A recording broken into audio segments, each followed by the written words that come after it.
Thanks for being with us. I'm Lynn Brooks. And I'm Terry Brewer. Today marks 3 months since the April 27th storms struck Alabama. In that time, people across the state have been focused on healing, rebuilding, and helping their neighbors. Tuscaloosa was one of the hardest hit areas. A look at how the city is recovering and looking toward the future is in our top story at 5. Tuscaloosa Mayor Walt Maddox says he could not be more proud of the progress the city's made in the 91 days since the tornado.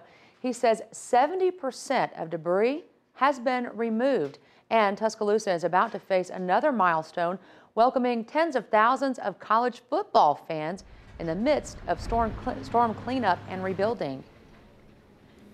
I think we all feel this feeling that we really want to make sure that we put our best face on for our guests that come into town. But at the same time, we lost 12% of our city. There is no easy way out of this. There's no way to say, well, by September 3rd, Tuscaloosa is going to be clean this first football game. It's just logistically impossible. But what we hope to do is when people come here for football season, they see the resilient spirit on display that we've seen every day since April 27th.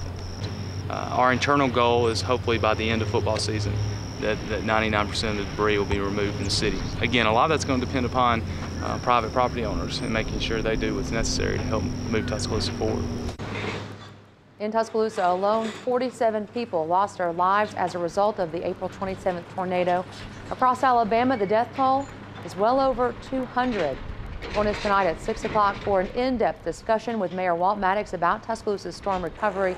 You will hear about how the city plans to tackle debris removal on private property and what he has to say about citizens who may not agree with Tuscaloosa's plans for rebuilding. On this 3-month mark since the storms, people affected are still busy with recovery, and there are some important deadlines coming up. Now, if you were denied financial assistance from FEMA after the storm, you have 60 days to appeal from the date of the letter. Officials say people could still apply for grants up to $30,000 or low-interest loans up to $200,000. Also, FEMA's Disaster Loan Outreach Center inside the Tuscaloosa City Hall Annex closes tomorrow. The previous FEMA Disaster Recovery Centers and Small Business Administration Loan Outreach Centers in Tuscaloosa County have already closed. You can call FEMA at 1-800-621-3362. And the Alabama Association for Justice is offering free legal help to anyone affected by this spring storms. Anyone who suffered damage is eligible to register for help. Go to our website, WVUATV.com, click numbers and links, then click the Alabama Association for Justice link, or you can call 334-262-4974. And as Alabama recovers from the April storms, we're still looking for your stories of loss, survival, and resilience. To share your personal storm story, go to our website, WVUATV.com. Click on the graphic on the right side of our homepage. It says Alabama Tornadoes. We're also interested in seeing the pictures and video you shot after the storm.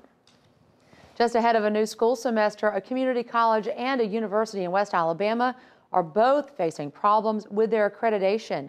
Shelton State Community College and the University of West Alabama are on probation with the Southern Association of Colleges and Schools. The two schools allegedly failed to show compliance with the agency's standards. UWA's next review is in December and Shelton's is in June of next year. Shelton State's president says the college has implemented a plan that SACS views more favorably, and he's optimistic about the next review. UWA says SACS wants more documentation, and the university expects the probation to be lifted in December. On your Crime Watch, today marks a somber anniversary in the case of a missing Tuscaloosa woman.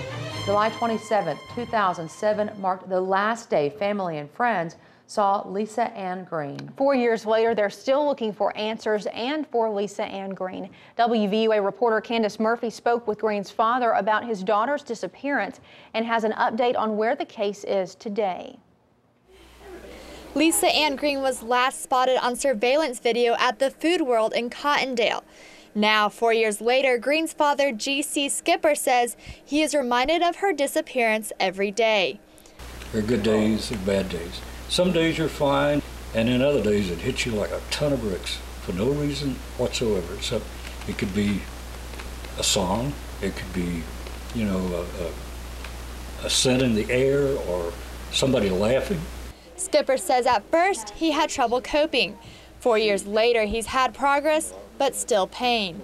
You think you can't bear it, and I know you hope you'll go crazy. You want to get away from it, and despite all that, you don't. You deal with it, and as impossible as it sounds, you just deal with it because you don't have a choice. Tuscaloosa Police Department investigator Wade Elmore has been on the case since Green disappeared. He says July 27, 2007 seems to have been a normal day for Lisa Ann Green. We've exhausted most leads that we've had. A lot of them were a lot of false leads. And what we're hoping is maybe somebody out there has some information. Meanwhile, Green's father says he will also keep looking for answers. I know we're not going anywhere. And if we have to do this on the 10th anniversary, I'll creak out my wheelchair and do it on the 10th anniversary too. And there's always that faint little hope that says, you know, maybe something will pop. Reporting in Tuscaloosa County, Candace Murphy, WVUA News.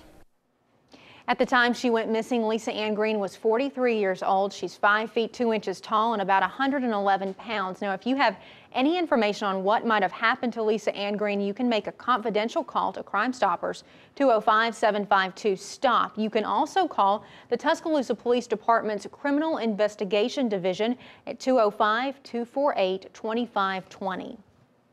A Tuscaloosa man is facing armed robbery charges stemming from a robbery that happened back on April 26th. The U.S. Attorney's Office in Birmingham says 21-year-old Richard Patton Jr. is charged with armed robbery of the Tuscaloosa Credit Union in Northport. He's also charged with brandishing a firearm during that robbery. The U.S. Attorney's Office says the maximum prison term for robbery of a credit union is 25 years. Punishment for brandishing a firearm during the robbery is at least 7 years consecutive to any sentence on the robbery count. Also on your Crime Watch, your chance to help catch a suspect right here in West Alabama. Here is this week's Tuscaloosa County's Most Wanted. Hello, my name's Ted Sexton, the Sheriff of Tuscaloosa County. Thanks to your help in WVUA, we have 3 captures in this week's Tuscaloosa County Most Wanted. Daniel Lowe was arrested on the charge of failure to comply with the Sex Offender Notification Act. Randall DeJourney was arrested on the charge of robbery 3 and assault in the 2nd degree, as well as other charges. He was captured 298. And finally, Christopher Neal Warren was arrested by the Fayette County Sheriff's Office on 2 counts of child abuse. He was captured 299. Now we need your help this week in finding 2 more of Tuscaloosa County's Most Wanted. Derek Dion Coleman is wanted on the charge of burglary in the 1st degree, robbery in the 1st degree on 2 counts. He's a black male, 24 years of age, 6'3", 155 pounds, with black hair and brown eyes. Now, he was last known to be residing in 4900 block of 1st Street East in Tuscaloosa. Michael Shainstep is wanted on failure to comply with the Sex Offender Notification Act. He's a white male, 46 years of age. He's 5'8", 140 pounds, and was last known to be residing on Highway 216 in McCullough. If you have any information on these 2 as well as others wanted by the Tuscaloosa County Sheriff's Office, please call us at 205-464-8672 or go to our website at www.tcsoal.org. You can follow us on Twitter and like us on Facebook. And working together, we can continue to make Tuscaloosa County a safer place to live.